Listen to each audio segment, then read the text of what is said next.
Tracy from SarahDarkMagic.com here with another product flip through. This time I want to go through the Dungeons & Dragons coloring book Monsters and Heroes of the Realms.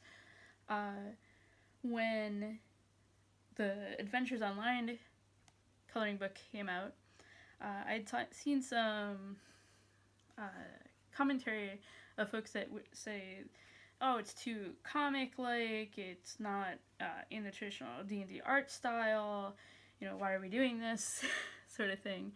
And before I get too much into that, I wanted to point out to folks that if they are looking for a coloring book that is more in that style, this one definitely is something they should check out.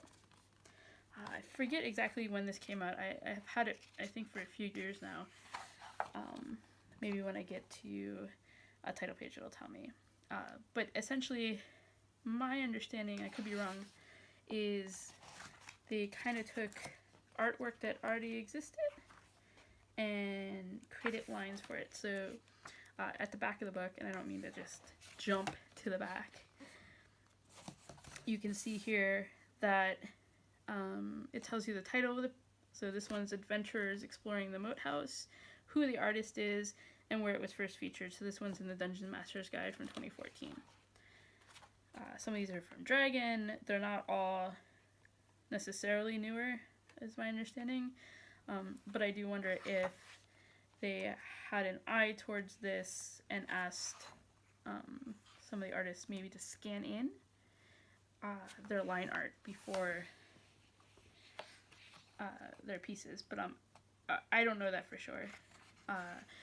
Quick things to note, again, no perforated pages here, and a lot of these are back-to-back, so it does limit you in the terms of media you can use. But many of these, as you can tell, as I've already noted, are from actual publications from Wizards of the Coast in terms of the art, and you can find a full list in the back. One thing that I do know about this, in terms of as a coloring book, between this and Adventures Outlined, is it really comes down to what type of coloring style you have as to which one is best for you. These ones have a lot of smaller areas. I mean, this is kind of a harder example. But for instance here, so probably not a huge deal given that they're also back-to-back, so it's harder to use your watercolor media or even your markers in here unless you want to sacrifice the back of the page. So it's not quite as hard to get into these little areas with color pencils, but it takes a long time. And then huge areas like this with color pencils can be particularly hard. Some folks use pastels instead. So they'll do whatever parts they're going to do in color pencil, and then they'll go over it with a soft pastel. And the reason for that is that it can be really hard to cover large areas with color pencils, but the color pencils act as a resist to the pastels. So you can color this area in without worrying too much, as long as you have good coverage with the pencils, that the coloring will go on there. And then just to take a quick moment, compare that sort of level of detail with something like this, or even this, where you can see there's a lot larger area. This part has more lines in it, sure, but it's really meant to be one big color area. And so, like, I did this in watercolors with some gel pens. This is Derwent Inktense pencils that you go over with a brush. So they're kind of like a watercolor brush. These are, again, Derwent's, I think these are Derwent's as well. But back here, I did this in acrylic inks, and no real, I just happened to get some on there in the back of it, but no real bleed through. But if you go to something like, this is alcohol-based markers with a little white pit pen. But this definitely bleeds through, so I wouldn't want to do this in this book. So just little things to point out. I haven't done any just Prismacolor work in this book yet. because I feel like it would take forever. Most of these pages are taking about an hour to 2 as it is, and color pencil work can take a long time. So anyways, going back to this, these are myconids, nice dragon, party resting, beholder. So lots of great fun here for sure. And then they do have pages like this where it's just a repeated background. And they also give you some cool stuff where you can make your, sorry, you can color in your own maps. Because some people really like to do that.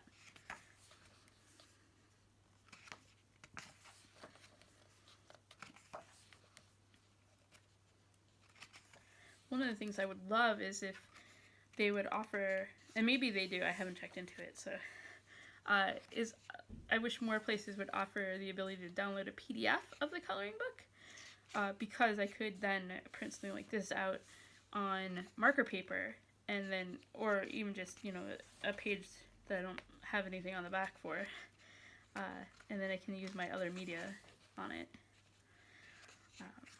But as you can tell, very detailed. It gives you an idea a little bit too of what the artists are doing in the background when they create these great pieces for the books and whatnot. That's a jewel.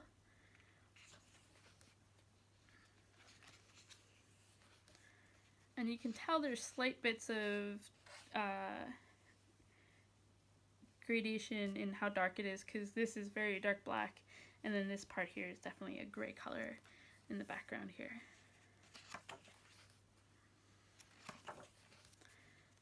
But you can tell there's a lot of thought and effort that goes into these pieces. And honestly, it's true of all of them, but these pieces are were originally from things that got published in a hardcover book, and were meant to have a fair amount of detail. That's the owlbear.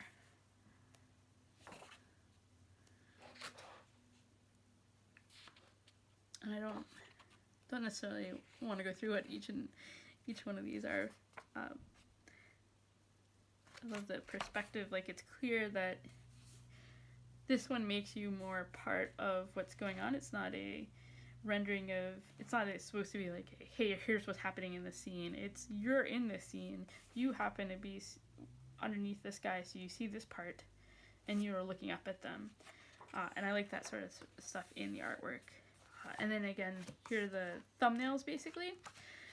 One of the things that I have seen folks do, even online, is that they often, if they're working on a page, they'll find a way to scan it and then shrink it out and print out some things just to do figuring out their coloring, what colors to use, and plan their approach on that, which things look good, which is a great tip for people who do want to be artists, or bring more of that into their coloring.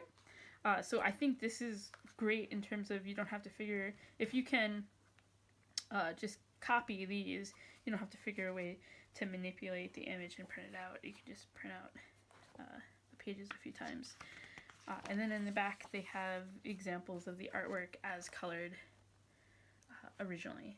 So in case you need that inspiration, or like,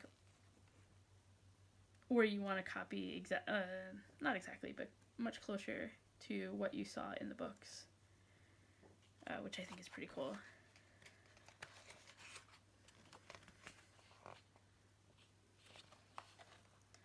So yeah, this was copyright 2016.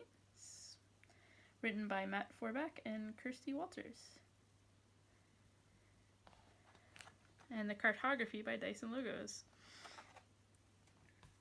Awesome. So if you like this, don't forget to give a thumbs up and subscribe if you'd like to see more videos.